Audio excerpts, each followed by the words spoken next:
दरम्यान उमेदवारी अर्ज भरताच दानवेंची भाषा बदलली। एकनाथ शिंदेंना दानवे शिंदे साहेब असं म्हणाले होते।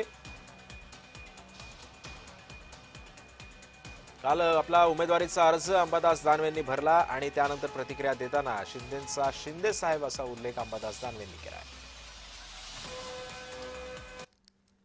राजकारणात रोज काय पावलोपावली मिनिटाला सगळे गणित बदलत असतात।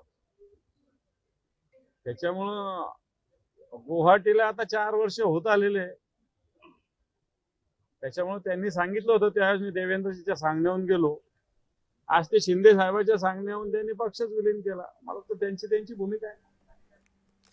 दरम्यान विधान परिषदेसाठी ठाकरेंकडून अंबादास दानवेंचंच नाव का बरं आलं, पाहूयात ग्राफिक्सच्या माध्यमातून। उद्धव ठाकरेंची पुन्हा विधान परिषदेवरती जाण्याची इच्छा नसल्याची माहिती आहे। दानवेंच्या माध्यमातून मराठवाड्यामध्ये पक्षाची ताकद टिकवण्यावरती भर आहे।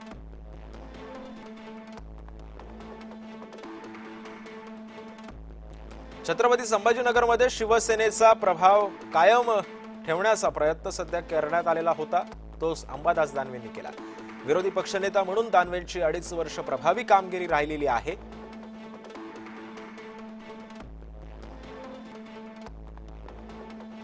दानवेंची सभागृहातील एक आक्रमक चेहरा म्हणून सुद्धा ओळख आहे।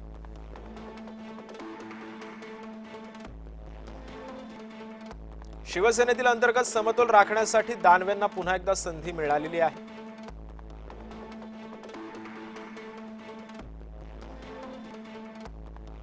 मातोश्रीच्या विश्वासातील चेहरा अशी सुद्धा दानवेंची ओळख आहे।